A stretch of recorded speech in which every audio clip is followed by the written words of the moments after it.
നിങ്ങളൊക്കെ വിചാരിക്കും പിണറായി വിജയൻ മൂന്നാമതും അധികാരത്തിൽ വരാൻ പാടില്ല എന്ന് വി.ഡി. സതീശന്റെ നേതൃത്വത്തിൽ പ്രതിപക്ഷത്തിന്റെ ഏറ്റവും പ്രധാനപ്പെട്ട ലക്ഷ്യമാണ്, അല്ലെങ്കിൽ രാജീവ് ചന്ദ്രശേഖരന്റെ നേതൃത്വത്തിൽ ബി.ജെ.പിയുടെ പ്രധാനപ്പെട്ട ലക്ഷ്യമാണ്. ജനങ്ങൾ പിന്നെ സ്വാഭാവികമായും എല്ലാ ജനങ്ങളും ആഗ്രഹിക്കുന്നു ഈ മാറണം, എങ്ങനെയും പോയി കിട്ടണമെന്ന്.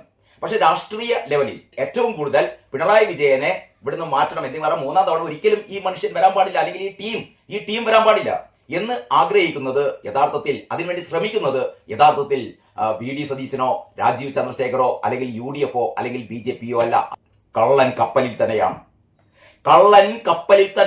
ഞാൻ ഈ വീഡിയോയുടെ ഏറ്റവും പ്രധാനമായി ഞാൻ നിങ്ങളോട് പറയാൻ ഉദ്ദേശിക്കുന്ന കാര്യം അതാണ്. പിണറായി വിജയൻ മൂന്നാമതും അധികാരത്തിൽ വരരുത് എന്ന് ഏറ്റവും അധികം ആഗ്രഹിക്കുന്നതും അതിനുവേണ്ടി പണിയെടുക്കുന്നതും CPM-നുള്ളിലെ ഒന്നാം പ്രതി ആരാണെന്നറിയോ? അപ്പം ഗോവിന്ദൻ. എന്താ സംശയം? അപ്പം ഗോവിന്ദനാണ് പിണറായി വിജയനെ വെട്ടാൻ വേണ്ടിയിട്ട് നേതൃത്വം കൊടുക്കുന്ന പിണറായി വിരുദ്ധ പ്രസ്ഥാനത്തിന്റെ നായകൻ. നമ്മളെ കാണുമ്പം മൂപ്പര് അഭിനയിക്കും, പത്രക്കാർക്ക് മുമ്പിൽ മൂപ്പര് അഭിനയിക്കും. ഈ കാണുന്നതൊന്നുമല്ല അപ്പം ഗോവിന്ദൻ. ചിലപ്പോഴൊക്കെ ആ ഗൂഢ ലക്ഷ്യം പുറത്തേക്ക് വരും. ആ ഗൂഢ ലക്ഷ്യമാണ് കഴിഞ്ഞ ദിവസം പുറത്തേക്ക് വന്നത്. ഇതാ, നിങ്ങളെല്ലാവരും അറിഞ്ഞതാണ്. എങ്കിലും നമുക്ക് പത്രത്തിൽ എങ്ങനെയാണല്ലോ, പത്രത്തിൽ വന്നു കഴിഞ്ഞാൽ അതിനൊരു ആധികാരികത ഉണ്ടെന്നൊക്കെ പറയാം. മാതൃഭൂമി പത്രത്തിലെ 1-ാം പേജിൽ തന്നെയുണ്ട് അപ്പം ഗോവിന്ദന്റെ ചിരിക്കുന്ന ചിത്രത്തിനൊപ്പം ആ പ്രധാനപ്പെട്ട വാർത്ത എന്താണെന്നറിയോ? തന്ത്രി പെരുങ്കള്ളന്മാരുടെ പട്ടികയിൽ എന്ന് പറഞ്ഞാൽ MV ഗോവിന്ദൻ പറയുകയാണ്, ശബരിമല സ്വർണ്ണ കവർച്ച കേസിൽ SIT അറസ്റ്റ് ചെയ്യുകയും 48 ദിവസം ജയിലിലിട്ട് അവസാനം കൊല്ലം വിജിലൻസ് കോടതി ജാമ്യം നൽകി വിട്ടയക്കുകയും ചെയ്ത തന്ത്രി. ആ ജാമ്യാപേക്ഷ എന്ന് പറയുന്നത് ചില്ലറ അല്ല, ഈ ഉത്തരവ് എന്ന് പറയുന്നത് കോടതിയുടെ ജാമ്യാപേക്ഷയിൽ കൊല്ലം വിജിലൻസ് കോടതിയുടെ ഉത്തരവ് എന്ന് പറയുന്നത് 1.5 ഉത്തരവാണ് കേട്ടോ. 90ഓളം പേജുകളുള്ള ഉത്തരവിൽ വളരെ കൃത്യമായി പറയുന്നു, ഒരു ചെറിയ തെളിവ് പോലുമില്ല തന്ത്രിയെ അറസ്റ്റ് ചെയ്യാൻ. പിന്നെ എന്തിനായിരുന്നു തന്ത്രിയെ അറസ്റ്റ് ചെയ്തത്? തന്ത്രിയെ അറസ്റ്റ് ചെയ്തത് യഥാർത്ഥത്തിൽ SIT അന്വേഷണം ഏതാണ്ട് ഒരു പാതി വഴിയിൽ വളരെ നല്ല രീതിയിലൊക്കെ നടന്നു. കടകംപള്ളിയെ അറസ്റ്റ് ചെയ്യാൻ വേണ്ടി ഉള്ള ശ്രമം നടത്തിയപ്പോഴാണ് പിണറായി വിജയൻ പിടിച്ചത്. P. ശശിയെ കൊണ്ട് പിടിപ്പിച്ചത്. SIT-യെ പിണറായി വിജയൻ കൈപ്പിടിയിലാക്കി. നമുക്കൊക്കെ ഒരു വിശ്വാസമുണ്ട്, ഈ SIT എന്ന് പറയുന്നത്, സ്പെഷ്യൽ ഇൻവെസ്റ്റിഗേഷൻ ടീം എന്ന് പറയുന്നത് ഹൈക്കോടതിയുടെ നിയന്ത്രണത്തിലാണല്ലോ, ഹൈക്കോടതിയാണല്ലോ ഇത് കോൺസ്റ്റിറ്റ്യൂട്ട് ചെയ്തത്. എന്നിട്ട് ഹൈക്കോടതി പറയുന്നു ഈ റിപ്പോർട്ടുകളൊക്കെ ഞങ്ങൾക്ക് തരണം, ഞങ്ങളുടെ ശ്രദ്ധയോടെ ഞങ്ങളുടെ നിയന്ത്രണത്തിലാണെന്ന് പറയുന്നു. പക്ഷേ ഹൈക്കോടതി നേരിട്ടിട്ടല്ലല്ലോ അന്വേഷണം നടത്തുന്നത്. അന്വേഷണം നടത്തുന്നതൊക്കെ ഇവരാണല്ലോ. എങ്ങനെ അന്വേഷിക്കണം, ഏത് രീതിയിൽ അന്വേഷിക്കണം എന്നൊക്കെ ഹൈക്കോടതിക്ക് ഒരു നിർദ്ദേശം കൊടുക്കാനല്ലേ പറ്റുള്ളൂ. അന്വേഷിക്കേണ്ടതും കണ്ടെത്തേണ്ടതും ആരാണ്? SIT ആണ്. ആരാണ് SIT? സ്പെഷ്യൽ ഇൻവെസ്റ്റിഗേഷൻ ടീം എന്ന് പറയുന്നത് പിണറായി പോലീസുകാർക്ക് ഏറ്റവും കൂടുതൽ അവരുടെ വിധേയത്വം എന്ന് പറയുന്നത് പിണറായി വിജയനോടാണ്. അപ്പോൾ ഈ SIT ഇപ്പോൾ പ്രവർത്തിക്കുന്നത് പിണറായി വിജയന്റെ നിർദ്ദേശമനുസരിച്ചിട്ടാണ്, അല്ല എന്ന് ആരും കരുതുന്നുണ്ടോ?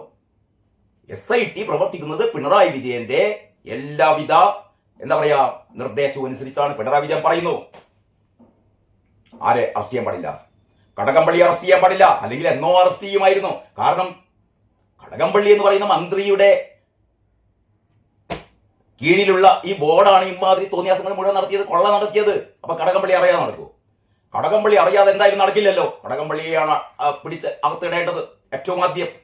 പിന്നീടാണ് ഇപ്പോഴത്തെ മന്ത്രി വാസവന് രക്ഷപ്പെടാൻ പറ്റുമോ?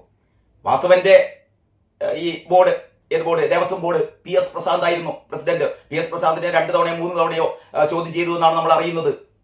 ഈ PS പ്രശാന്ത് എന്തൊക്കെയാണോ നേരത്തെ N വാസുവും പത്മകുമാറും ചെയ്തത്, അതേപോലുള്ള കാര്യങ്ങളൊക്കെ ചെയ്ത പുള്ളിയാണ് പ്രശാന്തും കൊണ്ടുപോയിരുന്നു പൂശാൻ. ഇവര് പൂശിയത് മതിയാവാതെ 2025 കഴിഞ്ഞ വർഷം ഇത് പൂശാൻ വേണ്ടിയിട്ട് പ്രശാന്തും കൊണ്ടുപോയിരുന്നു. ഇതേ വഴിക്ക്, ഇതേ പോറ്റിയുടെ സഹായത്താൽ.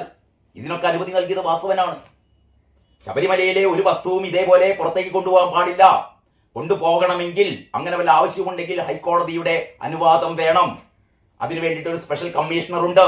സ്പെഷ്യൽ കമ്മീഷണറുടെ ഹൈക്കോടതിയുടെ കണ്ണു വെട്ടിച്ച് കൊണ്ടുപോയത് ആര്? PS പ്രശാന്ത്. വാസവൻ നടപടിയെടുക്കണ്ടേ? അറസ്റ്റ് ചെയ്യണ്ടേ? അവസാനം കോടതി കണ്ടെത്തി, സ്പെഷ്യൽ കമ്മീഷണർ പിന്നീടാണ് അറിഞ്ഞത്, ഇതാ തങ്ങളുടെ അനുവാദം വാങ്ങാതെ കൊണ്ടുപോയിരിക്കുന്നു. ഉടനെ വിവരം ഹൈക്കോടതി അറിയിച്ചു. ഹൈക്കോടതി പറഞ്ഞു കൊണ്ടുവരാൻ വേണ്ടി പറഞ്ഞു. അപ്പോഴത്തേക്കാണ് പറഞ്ഞത് ഉരുക്കിപ്പോയി. ആരാ പറഞ്ഞത്? പ്രശാന്താണ് പറഞ്ഞത്, വാസവനാണ് പറഞ്ഞത്. അത് ഉരുക്കിപ്പോയ സാധനം എങ്ങനെ കൊണ്ടുവരാൻ? അപ്പോൾ ഹൈക്കോടതി പറഞ്ഞു ഏതായാലും പൂശിക്കൊണ്ടുവാ. അങ്ങനെ പൂശിക്കൊണ്ടുവന്നു. ചുരുക്കി പറഞ്ഞാൽ 2025 സ്വർണ്ണക്കൊള്ള, ഈ സ്വർണ്ണക്കൊള്ള 2019 സ്വർണ്ണക്കൊള്ള മറച്ചു പിടിക്കാൻ വേണ്ടി അതിന്റെ തുടർച്ചയാണ് എന്ന് പറഞ്ഞതാണ് ഹൈക്കോടതിയാണ്. ഇതൊക്കെ അന്വേഷിക്കാൻ വേണ്ടിയിട്ടാണ് SIT ചുമതലപ്പെടുത്തിയത്. SIT ഇതാ 90 ദിവസവും കഴിഞ്ഞ് അവരുടെ അന്വേഷണം. കുറ്റപത്രം സമർപ്പിച്ചില്ല. എന്തിനു വേണ്ടി? പിണറായി പറഞ്ഞു കുറ്റപത്രം സമർപ്പിക്കരുത്, എന്നാലേ വാസു പുറത്തിറങ്ങുള്ളൂ, എന്നാലേ പത്മകുമാർ പുറത്തിറങ്ങുള്ളൂ, എന്നാലേ വിജയകുമാർ പുറത്തിറങ്ങുള്ളൂ, എന്നാലേ ശങ്കർദാസ് പുറത്തിറങ്ങുള്ളൂ. തങ്ങളുടെ സഖാക്കന്മാർ പുറത്തിറങ്ങണമെങ്കിൽ കുറ്റപത്രം സമർപ്പിക്കരുത് പിണറായി പറഞ്ഞു. SIT കേട്ടു. ഇപ്പൊ SIT കാത്തിരിക്കുന്നത് പിണറായിയുടെ ആജ്ഞകൾക്കാണ്. പിണറായി പറയുന്നു ഇങ്ങനെ മതി, നിങ്ങൾ ഒരു കാര്യം കൂടി ചെയ്യണം, തന്ത്രിയെ പിടിച്ച് അകത്തിട്. അങ്ങനെയാണ് തന്ത്രിയെ പിടിച്ചത്. തന്ത്രിയെ പിടിച്ച് അകത്തിടാൻ ഒരു തരത്തിലുള്ള തെളിവുകളും ഇല്ല എന്ന് പറയുന്നത് വിജിലൻസ് കോടതിയാണ്. ജാമ്യ ഉത്തരവിൽ നമുക്കറിയാലോ, ഈ പറയുന്ന മറ്റു പ്രതികളൊക്കെ വാസുവും നേരത്തെ വിജയകുമാറും ഒക്കെ പുറത്തിറങ്ങിയത് എങ്ങനെയാണ്? ഇപ്പൊ പത്മകുമാർ പുറത്തിറങ്ങാൻ പോകുന്നതൊക്കെ എങ്ങനെയാണ്? സ്വാഭാവികമായ ജാമ്യമാണ്. 90 ദിവസം കഴിഞ്ഞാൽ കുറ്റപത്രം സമർപ്പിച്ചില്ല എങ്കിൽ സ്വാഭാവികമായ ജാമ്യം കിട്ടും. അങ്ങനെയാണ് അവർ പുറത്തിറങ്ങുന്നത്. പക്ഷെ തന്ത്രി എങ്ങനെയല്ല. തന്ത്രിക്ക് സ്വാഭാവിക ജാമ്യമല്ല. കോടതി ഇടപെട്ടുകൊണ്ട് കോടതി കൃത്യമായി തെളിവുകളൊക്കെ നോക്കിയിട്ട് പറയാണ് ഒരു തെളിവില്ല. എന്നിട്ടാണ് തന്ത്രിയെ നേരത്തെ തന്നെ കേരളീയ പൊതുസമൂഹം പറഞ്ഞിരുന്നു. അവർക്ക് അറിയാമായിരുന്നു ഇതിൽ തന്ത്രിക്ക് എന്ത് കാര്യം. തന്ത്രിക്ക് അവിടുത്തെ പൂജാവിധികളും അവിടുത്തെ ഈ പറയുന്ന ആചാരവുമായി ബന്ധപ്പെട്ട കാര്യങ്ങളിൽ മാത്രമേ തന്ത്രി അവസാനമാക്കുള്ളൂ. ബാക്കി ഇതിന്റെ കാര്യങ്ങൾ നിർവഹിക്കേണ്ടത് ദേവസ്വം ബോർഡാണ്. അതല്ല എന്നും തന്ത്രിയാണ് ഒക്കത്തിന് കാരണം എന്ന് വരുത്തി തീർക്കുന്നത് 2 കാരണത്താലാണ്. ഒന്ന്, അവർക്ക് ഈ സഖാക്കളാണ്, സ്വർണം കട്ടത് മുഴുവൻ സഖാക്കളാണ് എന്നുള്ള ഒരു വിശ്വാസം അല്ലെങ്കിൽ എന്നുള്ള ഒരു പ്രചാരണം അവസാനിപ്പിക്കണം. അതിനു വേണ്ടിയിട്ട് തന്ത്രിയെ കൂടി കയറ്റിക്കഴിഞ്ഞാൽ BJP-ക്കാർ മിണ്ടില്ലല്ലോ, കോൺഗ്രസ്സുകാർ മിണ്ടില്ലല്ലോ, ഹൈന്ദവ വിശ്വാസികൾ മിണ്ടില്ലല്ലോ. കട്ടത് മുഴുവൻ നിങ്ങളുടെ തന്ത്രിയാണ്, ഞങ്ങളല്ല എന്ന് ഇവർക്ക് പറയാലോ. ഇതിനു വേണ്ടിയിട്ട് തന്ത്രിയെ കുടുക്കി. ഏതായാലും തന്ത്രിയെ ജയിൽ മോചിതനാക്കി. തന്ത്രി കുറ്റക്കാരനല്ല എന്ന് വിജിലൻസ് കോടതി വളരെ കാരണസഹിതം വെറുതെ ഒറ്റവാക്കിൽ ജാമ്യം കൊടുത്ത് വിട്ടതല്ല. സ്വാഭാവികമായി അങ്ങനെ ഒരു 3-4 വാചകങ്ങൾ കൊണ്ട് അങ്ങനെ കോടതിക്ക് വിടാം. പക്ഷെ അങ്ങനെയല്ല. 90ഓളം പേജുകൾ. ആ പേജുകളിൽ ഓരോന്നായി കോടതി പറയുകയാണ് ഒരു തെളിവ് പോലുമില്ല, നിങ്ങൾ എന്തിനു പിന്നെ അറസ്റ്റ് ചെയ്തു. അപ്പോഴാണ് ഞാൻ നേരത്തെ പറഞ്ഞതിലേക്ക് വരുന്നത്. നമ്മുടെ അപ്പം ഗോവിന്ദൻ പറയാണ് പെരുങ്കള്ളൻ ആര്. അതായത് നിങ്ങൾ നോക്കണം, ഒരു കൊല്ലം വിജിലൻസ് കോടതി ഈ സംഭവം മുഴുവൻ പരിശോധിച്ചിട്ട് കോടതി ജാമ്യം കൊടുക്കുകയാണ്. വെറും ജാമ്യം കൊടുക്കുകയല്ല, എന്നിട്ട് പറയുന്ന ഒരു തെളിവ് പോലുമില്ല എന്ന് വളരെ കൃത്യമായി കോടതി വിധി. ആ വിധി വന്നിട്ടാണ് അപ്പം ഗോവിന്ദൻ പറയുന്നത് ഇയാൾ പെരുങ്കള്ളൻ. എന്തടിസ്ഥാനത്തിൽ MP ഗോവിന്ദനാണോ കൊല്ലം വിജിലൻസ് കോടതിയുടെയും മേലെയുള്ള കോടതി MP ഗോവിന്ദനാണോ? എന്റെ ഒന്നാമത്തെ ചോദ്യമാണ്. ആണോ? എല്ലാറ്റിന്റെയും അവസാനമാക്കി MP ഗോവിന്ദനാണെങ്കിൽ പിന്നെ എന്തിനാണ് കോടതി ഗോവിന്ദൻ പറഞ്ഞാൽ പോരെ? മറ്റത് ഗോവിന്ദൻ പറഞ്ഞ വേറെ പൊട്ടത്തരം എന്താണെന്നറിയോ? ഇത് പെരുങ്കള്ളന്മാരുടെ കൂടെയാണ് ഇയാളെന്ന് പറയുന്നത്. എന്ന് പറഞ്ഞാൽ ഗോവിന്ദൻ തന്നെ പറയാണ് വാസു പെരുങ്കള്ളനാണ്, പത്മകുമാർ പെരുങ്കള്ളനാണ്, വിജയകുമാർ പെരുങ്കള്ളനാണ്, ശങ്കർദാസ് പെരുങ്കള്ളനാണെന്ന് ഇയാൾ പറയല്ലേ ചെയ്തത്, അല്ലേ? എന്ന് പറഞ്ഞാൽ അങ്ങനെയാണ് വാർത്ത. എന്താണ്? തന്ത്രി പെരുങ്കള്ളന്മാരുടെ പട്ടികയിൽ, അങ്ങനെയാണ് പറയുന്നത്, പെരുങ്കള്ളന്മാരുടെ പട്ടികയിൽ ഉൾപ്പെട്ടിരിക്കുകയാണ് എന്ന് CPM സംസ്ഥാന സെക്രട്ടറി തന്ത്രി. മനസ്സിലായില്ലേ? അപ്പോൾ ഗോവിന്ദൻ പറയുകയാണ് ഇപ്പറഞ്ഞ അകത്ത് കിടക്കുന്ന ആൾക്കാരൊക്കെ പെരുങ്കള്ളന്മാരാണെന്ന് പറയാണ്. എന്നാ പിന്നെ പുറത്താക്കണ്ടേ ഈ മറ്റേ ഇയാളെ പത്മകുമാർ ഇപ്പോഴും ജില്ലാ കമ്മിറ്റി അംഗമല്ലേ, CPM-ന്റെ ജില്ലാ കമ്മിറ്റി അംഗമായി ഇപ്പോഴും തുടരുകയല്ലേ. അപ്പം ഗോവിന്ദൻ പണ്ടെന്താ പറഞ്ഞത്? നമ്മളോട് പറഞ്ഞത് ഞങ്ങൾ വിശ്വസിക്കില്ല, റിപ്പോർട്ട് വരട്ടെ, FIR അല്ല, അത് കഴിഞ്ഞിട്ട് കുറ്റപത്രം, അങ്ങനെ പറഞ്ഞത്. കുറ്റപത്രം കോടതിയിൽ സമർപ്പിക്കട്ടെ, എന്നിട്ട് ഞങ്ങൾ തീരുമാനിക്കാം. നമുക്കറിയാം കുറ്റപത്രം സമർപ്പിച്ചു കഴിഞ്ഞാലും ഗോവിന്ദൻ അപ്പം എന്ത് പറയും? കോടതി വാദങ്ങൾ കേൾക്കട്ടെ. കുറ്റപത്രത്തിൽ ഇപ്പൊ എന്ത് എഴുതാലോ? വാദങ്ങൾ കേൾക്കട്ടെ, എന്നിട്ട് കോടതി തീരുമാനിക്കട്ടെ, കോടതി വിധി വരട്ടെ. ഇനിയിപ്പോ കോടതി വിധി വന്നു എന്ന് വിചാരിക്കുക, ഇവരൊക്കെ കുറ്റക്കാരാണെന്ന് കോടതി പറയുകയും ചെയ്തു എന്ന് വിചാരിക്കുക. അപ്പൊ ഗോവിന്ദൻ എന്താ പറയാ? ഇത് കീഴ്ക്കോടതിയല്ലേ, മേലെ കോടതികൾ ഒരുപാടില്ലേ, ആ കോടതികളിലേക്കൊക്കെ പോകട്ടെ. അങ്ങനെ ഹൈക്കോടതിയിലേക്കും സുപ്രീം കോടതിയിലേക്കൊക്കെ പോയി സുപ്രീം കോടതി പറയുകയാണ് ഇവര് കുറ്റക്കാരാണെന്ന് പറഞ്ഞാൽ ഗോവിന്ദൻ സമ്മതിക്കോ? ഗോവിന്ദൻ ഇല്ല. അപ്പം ഗോവിന്ദൻ എന്താ പറയാ? ഈ കോടതികൾ അങ്ങനെയൊക്കെ പറയും. പക്ഷെ ഞങ്ങളുടെ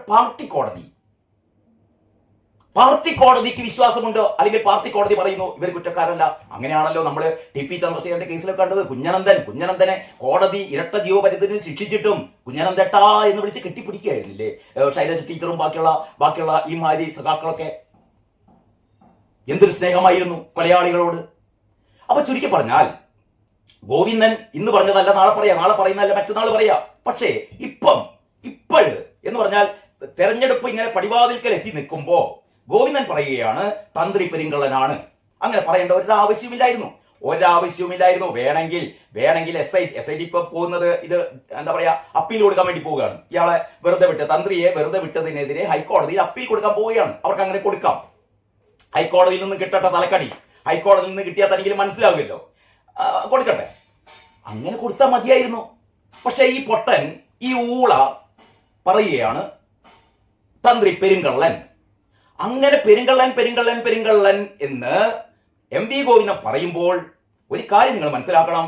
CPM-ന് കിട്ടുന്ന 80% വോട്ടുകൾ, അല്ലെ, CPM-ന് കിട്ടുന്ന 80%-ൽ കൂടുതൽ വോട്ടുകൾ ഇവിടുത്തെ ഹൈന്ദവരുടേതാണ്. കേരളത്തിലെ ഏറ്റവും വലിയ ഹൈന്ദവരുടെ പാർട്ടി എന്ന് പറയുന്നത് BJP അല്ല. BJPക്ക് കിട്ടുന്ന ഹൈന്ദവ വോട്ടുകളെക്കാൾ കൂടുതൽ ഹൈന്ദവ വോട്ടുകൾ കിട്ടുന്നത് CPM-നാണ്. പ്രത്യേകിച്ചും ഈ പുതിയ സാഹചര്യത്തിൽ. കാരണം എന്തായാലും മുസ്ലിം വിഭാഗത്തെ ഇവർ തള്ളിപ്പറഞ്ഞിരിക്കുന്നു. വെള്ളാപ്പള്ളിയുടെ നേതൃത്വത്തിൽ മുസ്ലിങ്ങൾ മുഴുവൻ ഭീകരവാദികളാണ്, അല്ലെങ്കിൽ മുസ്ലിങ്ങൾ അവരുടെ അധികാരം ഉപയോഗിച്ചുകൊണ്ട് അവരെ കട്ടുപിടിക്കുന്നത്, അങ്ങനെ ഒരുപാട് നറേഷൻസ് ഉണ്ടല്ലോ. മാത്രമല്ല ഇവരൊക്കെ തീവ്രവാദികളാണ്, മറ്റേ SDPI-ക്കാരെ കുറിച്ച്, ജമാഅത്തെക്കാരെ കുറിച്ച്, പോപ്പുലർ ഫ്രണ്ടുകാരെ കുറിച്ച്, അങ്ങനെ ഇവര് മുസ്ലിമിനെ ഇവര് അപരവൽക്കരിച്ചിരിക്കുകയാണ്. അപ്പോൾ ഇവർക്ക് ആകെ പ്രതീക്ഷ എന്ന് പറയുന്നത് ഹൈന്ദവ വോട്ടുകളാണ്.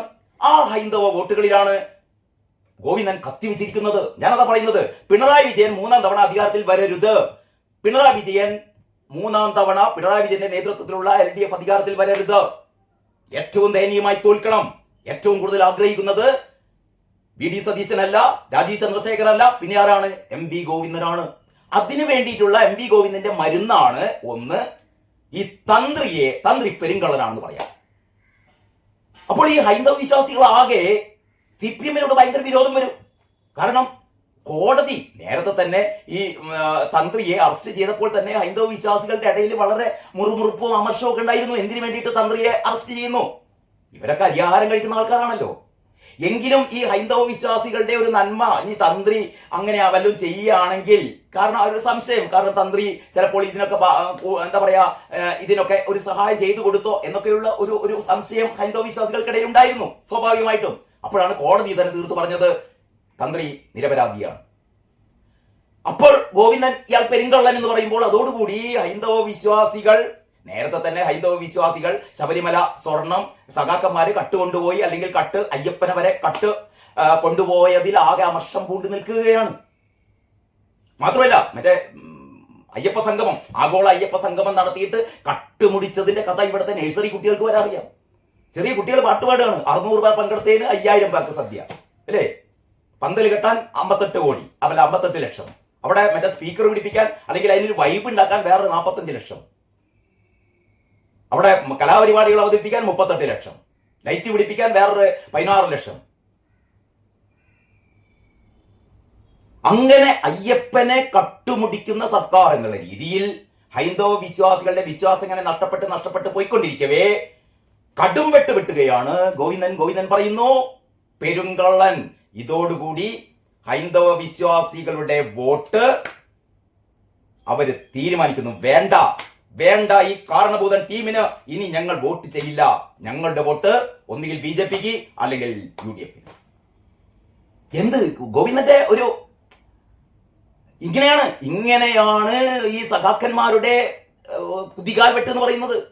വളരെ ആസൂത്രിതമായി, അല്ലെ, വളരെ ആസൂത്രിതമായി ഗോവിന്ദൻ പിണറായി വിജയന്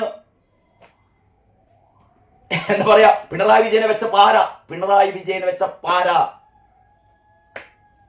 ഇത് ഗോവിന്ദൻ മാത്രമല്ല കേട്ടോ. ഗോവിന്ദന് പിന്നാലെ ആരുണ്ടെന്ന് അറിയോ? നമ്മളെ ബേബി സഖാവുണ്ട്. ഗോവിന്ദനും ബേബിയും ശൈലജയും KK ശൈലജ ഇപ്പം ഒരുപാട് സുഖിപ്പിച്ചുകൊണ്ടിരിക്കല്ലേ, പിണറായി വിജയനെ സുഖിപ്പിച്ചുകൊണ്ടിരിക്കല്ലേ. എന്താ ഈ സുഖിപ്പിക്കുന്നതിന്റെ കാരണം? ഉള്ളിൽ പാര വെച്ചുകൊണ്ടിരിക്കുകയാണ്. ശൈലജയുടെ ലക്ഷ്യം വേറൊന്നാണ്. എങ്ങനെയെങ്കിലും അടുത്ത മുഖ്യമന്ത്രി, എങ്ങനെയെങ്കിലും ഈ പണ്ടാറൊന്ന് വന്നു കഴിഞ്ഞാൽ എങ്ങനെയെങ്കിലും തപ്പിത്തടഞ്ഞ് വന്നു കഴിഞ്ഞാൽ എനിക്ക് മുഖ്യമന്ത്രി ആവണം, അതല്ലെങ്കിൽ വരണ്ട. അതാണ് ശൈലജയുടെ മനസ്സിൽ ഇപ്പോ. അതുപോട്ടെ, ഏതായാലും ഞാൻ പറഞ്ഞുകൊണ്ട് വരുന്നത് CPM-നുള്ളിൽ നമ്മൾ വിഭാഗീയതൊക്കെ തീർന്നു എന്നൊക്കെയാണ് പറയുന്നത്. യഥാർത്ഥത്തിൽ ഏറ്റവും വലിയ വിഭാഗീയത ഇപ്പോഴാണ്. പിണറായി വിജയനെ വെട്ടാൻ ഗോവിന്ദനും KK ശൈലജയും പിന്നെ ആരാണ് നമ്മുടെ ബേബിയും മൂവർ സംഘം ഇങ്ങനെ എന്താ പറയാ, അവരിങ്ങനെ തയ്യാറല്ല, പണി തുടങ്ങിക്കഴിഞ്ഞു. അതില് ഗോവിന്ദൻ എടുത്ത ഏറ്റവും അവസാനത്തെ പണിയാണ് പെരിങ്കള്ളൻ എന്ന് പറഞ്ഞാൽ ഹൈന്ദവ വിശ്വാസികളുടെ വോട്ട് മുഴുവനാണ് തട്ടിപ്പ്. എന്തായാലും മുസ്ലിം മതവിശ്വാസികളുടെ വോട്ട് അല്ലെങ്കിൽ ഇസ്ലാം മതവിശ്വാസികളുടെ വോട്ട് പിണറായിക്ക് വരില്ല. ഹൈന്ദവ വിശ്വാസികളുടെ വോട്ട് നഷ്ടപ്പെടാൻ പോകുന്നു എന്ന് പറഞ്ഞാൽ ഏറ്റവും നാണം കെട്ട തോൽവിയിലേക്ക് പിണറായി വിജയൻ പോകുന്നു. അതിനുള്ള ഏക ഉത്തരവാദി, എന്ന് ഞാൻ പറയുന്നില്ല, ഒരുപാട് അതിനുള്ള സാഹചര്യങ്ങളുണ്ട്, ഒരുപാട് അതിനുള്ള എന്താ പറയാ സാധ്യതകളുണ്ട്. പക്ഷേ അതിന്റെ മുന്നണി പോരാളി MV ഗോവിന്ദനാണ്.